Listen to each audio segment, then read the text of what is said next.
So good evening. Welcome to the Easton School Planning Committee meeting of Wednesday, April 20th, 2022. In keeping with an act relative to extending certain COVID-19 measures adopted during the state of emergency, as amended by Governor Baker on February 12th, 2022, this meeting will be conducted remotely over Zoom. Attendance by board members will be remote, and remote attendance shall count towards quorum. The meeting will be broadcast live and recorded on ECAT. So we'll just start with the minutes of Wednesday, March 16th, 2022. Does anyone have any comments or questions? And just shout out because I can't see everyone. Okay, then I'll take a motion to approve. Martin, motion to approve the minutes of March 16th. Sorry. That's okay. 2022. Do I have a second? Cabral, second. Thank you. Okay, I'll do a roll call vote. O'Neill. Yes. Martin. Yes. Cabral. Yes. Reed. Yes. Carlson. Yes. Helen. Yes. Weintraub. Yes. Is Billy here? Nope. And Wiseman, yes. Great. Construction progress update, Chad. Thank you, Jackie. So run through some updated photos here. So you see on the left side of the screen, that is a picture of one of the typical classrooms. Most of the classrooms in the building are around this level of completion at this point. What this picture is showing is the ceiling grid in. And the reason that's significant for us is that means that this room is ready for the above ceiling inspections. And then they can finish in all the rest of the ceiling tiles and white out that ceiling is what we call it. On the right side, you see one of the academic wing quarters. The quarter tile at wainscot height is being installed, and many of the wings it is installed. On this next slide here, so left side, you can see the mock-ups for the exterior site improvements are starting. Landscape architect was out on site last week to review these. There's a few different conditions. This is one of them that has sort of that river stone exposed aggregate in it that is proposed for use. On the right side, big milestone, we had the rooftop units delivered since the last time that we met, and a number of them are set up on the roof right now, and those are being installed and configured, as you can see in the photo on the right there. The photo on the left is of the ramp in the cafeteria. So that ramp has been poured. So another big milestone, one of the major features of the building. So that was poured on April 1st, as you can see from the timestamp there. Moving around to the outside of the building, on the left side, we have one of the column bases. This is the timber canopies. So each of the columns get wrapped in that fieldstone base at the bottom. And then from this point up, it'll be the timber canopy element. On the right side, you can see the exterior facade is starting to come together. So those green horizontal lines you see are something called green guard. It's a fiberglass fastening system for the rain screen to go into the building. The gray material in the background that you see is the air vapor barrier that we've been looking at for a while. And then on the top, you can see the vertical simulated wood slat rain screen. Moving back into the building on the left side, this is a view from inside the gymnasium looking towards the stage that divides the gym and the cafeteria. And if you look way in the background there, you can see those wooden railings. Those are the cafetorium ramp, temporary railings that you see there. So it'd be a nice wide open space. On the right side, you can see the fiber cement panels are starting to be installed, so you can really kind of get an idea of what the facade will look like when all these materials come together. The one thing that is a little misleading on the right side is the timber canopies that wrap most of this building. This happens to be just one part of the building that doesn't have them. Most of the building does have them, so obviously that adds in a completely different design element. So over to the site cameras. I think we had one camera down, but the other two we were able to get side by sides. So in this particular elevation, not a whole lot has changed. They're working in other areas of the building, just working their way around. You can see the rooftop unit is there, and then the steel that goes around the rooftop unit is the structure for the rooftop screening that will go up there eventually. Jumping over to the second camera, you can see that they're still working on that top edge. So you can see the green girt, Z-girt material, and then the black material that you see there is the insulation with that black facing on it, so you can't see it through the wood slats. And then on the right side, that's not black because that's just the first layer. There's another layer of insulation that goes on top of that. So this is over into the courtyard. So left again is from a month ago, and then on the right you see modern. I'm sorry, this is not the courtyard. This is over by the trailers. So the pedestrian walkway looking from that angle. So picture on the right, you can see that fiber cement panel that we just saw a close up of a few photos ago. So really coming along. Any questions on any of those pictures? All right, jumping into cash flow and schedule. Cash flow update, we're plugging along almost where we thought we would be. I think that the red bar is a little behind the blue bar, which can indicate that we are not putting in the amount of work in place that we had originally targeted. I think that can be attributed to the exteriors. So it's been a very wet and rainy season, so the exteriors are probably a little further behind than originally captured or contemplated in Break's schedule. But no critical path impact, obviously, in the interior of the building is looking good. So total bill to date is just shy of $46 million. MSBA reimbursement of on that amount is $18 million, and then there's another $7.4 million that has not gone through the MSBA audit process yet. So look ahead schedule and construction, the fieldstone masonry installation. So at the base there, they're almost done. It's really just that final elevation facing park view that remains. They're working on that today. Roofing installation and membrane will continue at the D building. Window installations near complete. There's just a few left that they're going to wrap up at 8 building. Glazing at curtain wall staircases, you could see in some of those pictures. So this is the big storefront systems with the big glass stair towers. That's coming right along. So that is underway. They have probably 25% of them complete at this time. Interior framing is wrapping up at A building. Gypsum wall board is kind of halfway at A building. They have finished the first coat of the final paint color is on in some of the areas, so starting in E building and working their way around. Tile in the corridors continues. Some of the gang bathrooms do have tile going on in them now, so we'll see some pictures of that next time we meet. Green girt, that exterior facade material in the main screen, that continues. Exterior metal wall panels will continue. And rooftop units will continue to be tied in and hooked up electrically and hydraulically.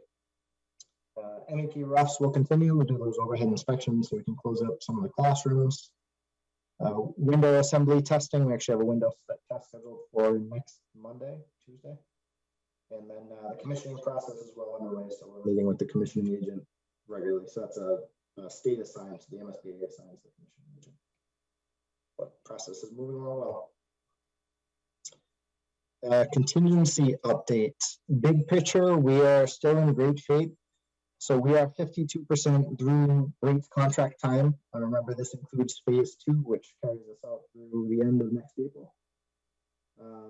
We have 63.4% of contingency untouched. That amount does not factor in the bid savings. So the pie chart that you see on the far right now is something that we're showing for the first time in this meeting because we're looking to fund the wastewater treatment plant. And because that wasn't bought out yet, that's the fund that that project would come out of. So we'll talk about that more in a second. Any questions, comments on anything so far? All right. So FF&E budgets. So this is another data point that we'll show from this point going forward as we continue this buyout. So the way the FF&E and IT budgets work with the MSBA is they give you an allowance of $1,200 per student, and they only count students in grades K through 12. So in Easton's case, you did not get that $1,200 allocation for pre-K students. So they give you $1,200 for FF&E and $1,200 for IT. FF&E is furnishings, equipment, fixtures, IT is technology. What we did back at the budgeting phase is we allocated that same MSBA allowance to the pre-K. So we took the 760 K through 2 students, and then we added in the 115 design enrollment for pre-K, and we took that total student population and we multiplied it by the MSBA standard $2,400 per student. So it gave us a budget of $2.1 million. In reality, that MSBA number has not ever been increased since the MSBA started as in its current form back in 2008. So that's a very, very old data point, and trying to get any project to fit in under that $2,400 per student budget is a near impossible task. All these projects run over. What is further compounded our issue is the current supply chain issues have driven prices up quite a bit. So in a project like this, we might normally anticipate a $300,000 to $500,000 draw from soft cost contingency. Here, it's right now we're shooting. I think the latest estimate was 826,000. We think it might go a little bit higher than that. We are getting numbers in right now based on the state contract procurements, but that stuff is much easier to estimate. The remainder of it that's not on state contract is out to bid now. So I'll have those numbers next time we meet with this group. So our plan to cover that shortfall is to transfer, jump back to this middle pie chart is our soft cost contingency. So we went into the project at the local funding authorization with a soft cost contingency of $2.16 million. So on Monday night, this coming week, provided this board provides a recommendation, we are going to present a plan to the select board to transfer $900,000 from the soft cost contingency into the FF&E and IT procurement accounts. So that's this yellow slice that you see here. So it still leaves 1.26 million in soft cost contingency. Looking out through project completion and closeout, right now there's nothing that we have tagged that would go against the soft cost contingency. It's very rare that they're drawn down on. The biggest need for them is typically your FF&E and IT in a project like this. So not completely unexpected, but unfortunately the numbers are a little worse than what we would typically see due to those supply chain issues. Yep. The pre-K is not included, but central office is also not included, correct? Excellent point. Yep. So central office is not there. So that's probably one of the unique factors for Easton that's going to drive the numbers a little bit further apart. Yeah, great point, Alicia. Thank you. But these costs now will cover pre-K, K1 and 2, as well as FF&E for central office. Yep, this is to outfit the entire building. Okay. And my only other question, and it's mostly because I don't remember, is FF&E comes out of, why are we taking it out of soft cost contingency as opposed to construction? Is it I'm trying to remember the big project spreadsheet, and it seems like FF&E may have been below the construction line. Is that why? Yep, that's exactly. Okay. So Yes. that's why it comes out of soft and not construction. Right. Okay. Yep. Yeah. So in the MSBA world, they, you know how they cap everything, right? We've talked about it a million times. They allow you up to 20% soft costs on your construction costs. So FF&E is in that 20%. Okay. That's what it's been a long time since I've looked at that spreadsheet. Yep. Okay. So on the left side, you'll see the yellow bar is technology purchases or recommendations to date. Blue bar is furnishing. So we're not at our budget amount yet. But we are pushing up against it. So we're going to be looking to shift that $900,000 supplemental into this cost account very soon. So hopefully by Monday night we have that out. On the right side, you can see a list of the contracts that have been presented or recommended by Pointland Space, who is the furniture subconsultant for the project. So they all have this prefix on them. CPP is a collaborative purchasing agreement. FAC is a facilities state contract. And then all the IT stuff is under the ITT state contract. So everything to date has been a state contract procurement, but we do have that traditional Chapter 30 bid package for the stuff that we could not buy on state contract. out on the street now, so that's gonna be coming our way shortly. And I'm sorry, I have one other question, and I know the answer is yes. I think I know the answer is yes, but I want to confirm that this will then outfit all of the spaces. This will outfit art rooms, it will outfit nurses, it will the nursing stations, it will outfit every kind of space in the building is now covered by the FF&E budget in terms of what the needs are within that space. That's correct. Right. Everything from nursing to custodial to athletic, it's all covered in here. Okay. I think we had one more kind of data set here. So this is actually right from the FF&E subconsultant. So just to give you an idea of what the remaining purchases are that we're looking at. IT is mostly purchased. So anything in green bar, and not purchased, we have a bid and a recommendation. So ready to be purchased. Anything that's highlighted in green, we have a hard number on, we have a proposal. Anything that's in white is still pending proposal. So IT is mostly bought out. There's 2 items remaining in there. And then on FF&E, there is 1.04 million in that Chapter 30 sealed bid package that is still on the street now. So we're getting through it. The further we get through it, the risk is reduced, but we're pretty confident that we're going to be over somewhere in the ballpark of $800,000 or $900,000 at the end of this. So, as always, whatever that is, we'll bring a stat update to this committee so everyone has it for their files and information. So I think tonight what we're looking for is a recommendation from the school planning committee to shift that $900,000 from soft cost contingency to the FF&E and IT procurement accounts, and then we would present that recommendation to the select board on Monday evening. Does anyone have any concerns or questions about this? Just shut out. No, I think it seems pretty straightforward, and I think, as Chad said, this isn't unusual, perhaps a bit unusual now because of supply chain stuff, but I don't, are you looking for a motion or a vote, Jackie? I don't know. Or is it just a recommendation? I think, Chad, it's just a recommendation because the select board has to vote on this, Right. correct? Yeah. Yep, the contract issue, yeah, so select board would be the vote. All right, so can I just, I'm gonna take, if I don't hear any objections, I'm gonna assume it's a recommendation, so speak now. Okie dokie, Chad, you got a recommendation. Great, thank you. So this next one is a wastewater treatment plant, something that has always been on our radar, but we are at that point where we're looking to get that work started. So this project was put out to bid twice. The first time there were no bids received. I think everyone heard that at the last building committee meeting. The second time we did receive 2 bids. So the low bid was $1.49 million.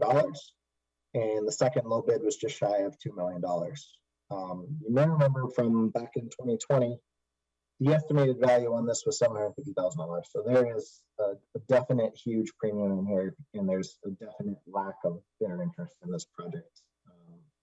Probably it's a combination of a million things, right? We have labor shortages, supply chain issues, and then it still really is a pretty hot market. So people are being very selective over what projects they choose. So after we got those bids, Dan Colley and I both called Paul Rogan Company just to de-scope them, understand what was driving their bid number. And long story short is, if we think about what everything cost back in 2020 and what it costs today, a lot of things have gone up substantially. Some of them, like gasoline, is more than double. So that was his very, very short explanation. The reality is, when you see a no bid condition as a bidder and you're putting a bid in and you don't even know if anybody is going to bid against you, your number is going to be higher right out of the gate, right? So there's probably 2 different factors in there that are driving this increase. Unfortunately, we're very, very limited in options. So we do have 3 options available to us. We can proceed with that low bid of 1.49 million, understanding that it's over the estimate, but we are unlikely to do any better. The second option is to issue the scope as a change directive to Breed Builders. This option is challenging because the bulk of the scope related to this would be done by Robert Bauer, who is our site subcontractor. They pulled the documents for this wastewater treatment plan and chose not to bid on it. Also speaking with Paul Rogan Jr. himself, he said that they declined to place a bid for Paul Rogan Jr. So I have no reason to believe that Brate is going to perform this work at any cost less than what that low bid is. They've seen it, it's public information. If we were to even get forward price change pricing, which we requested 2 months ago, it's not going to be below the 1.49 million. So contractually, the only recourse that we would have would be to issue the scope as a change directive. The final option that's available to us would be to rebid this work at a future date. We've seen this a number of times recently on public projects. Every instance that I'm aware of, it has not had a great outcome. You may have seen some of the articles. The Lowell School project just held off on their bid, and it put them 30 million over. I think Westwood might have done the same exact thing, and it put them double the price. So I think right now, not knowing that costs will go down and knowing there's a very, very good likelihood that costs will continue to increase, the recommendation from the Technical Review Committee, PMA, and Perkins is to proceed with a low bid of 1.49 million from Paul Rogan Company. So happy to answer any questions anybody might have. So this, jumping back a while, it's really an overhaul of the plant. So the plant at this point is 20-ish years old. They do take a lot of abuse. It's a very humid, wet environment. The tanks are steel rust. Yeah, so it's a maintenance item. The new school is going to be tied into this, as is the rest of the campus. And I think the perspective of the Technical Review Committee and the rest of the project team is that it would be horrible to open a brand new building and then have to close it a week into its operation due to not having a functioning septic system. So again, unfortunate, but we think this is our best course of action to stay the course with Power One Company. So we're seeking a recommendation from the planning committee to that effect. And Chad, can you just go over again where the money for this would come from? Yep. So I'll jump back to that chart there. So that would come from this bid savings. So we were showing it at $11.25 million. But in reality, there was always a wastewater treatment plant that needed to be purchased out of that. We only had allocated 750,000, so we're taking a bigger slice out of the pie. But it still puts the combined construction bid savings at $9.7 million below the original approved budget. So we're still in great shape, big picture.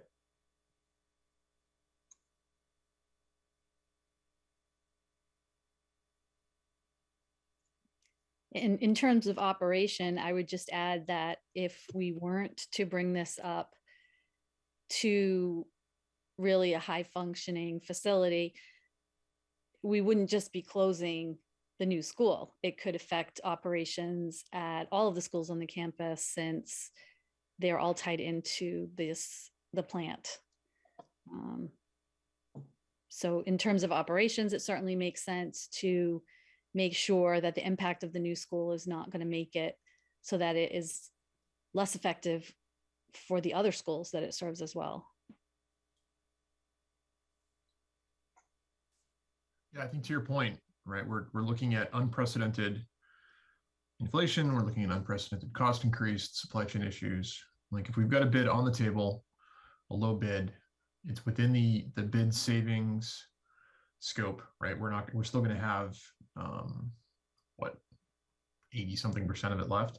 I think it makes sense to lock it in now and hopefully insulate as much as we can against those future price increases, right? There's probably still gonna be some from a contingency standpoint, but locking in now instead of risking going out and gambling to see if anything does go down.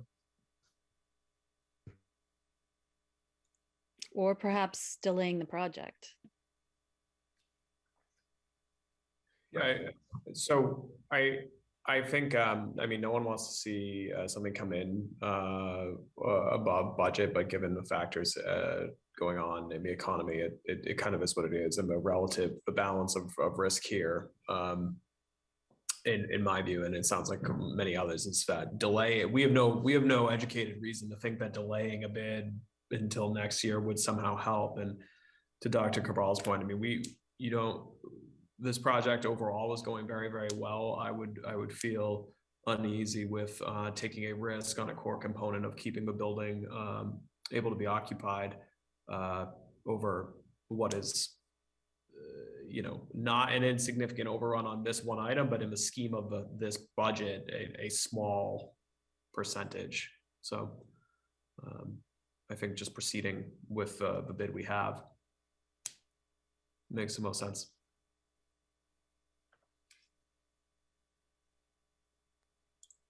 Chad, I believe you said this was a good contractor. You have a track record with them, and they were good. Yeah, PMA and Perkins have worked with them. So this, honestly, I was surprised to see them bid on this work, and they probably chased it because they saw the no bid condition. This is a contractor that typically specializes in high-end historic remodels.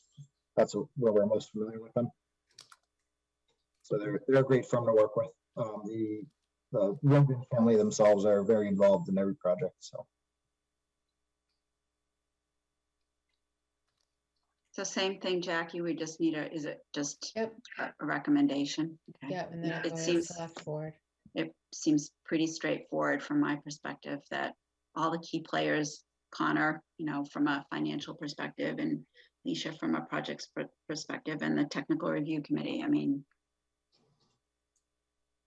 yeah. Anyone else have any comments? Okay, Chad. All right, thanks everyone. So our next meeting is scheduled for May 18th, and then we have on the books for June 15th. That is all I have for you tonight, Jackie, so I'll turn it back to you. Thank you. Thank you. Does anyone else have anything they want to share or comment on or ask a question about? Anything? I don't see anything in the I don't see anything in the chat. I know Florence is here. Did you have any questions?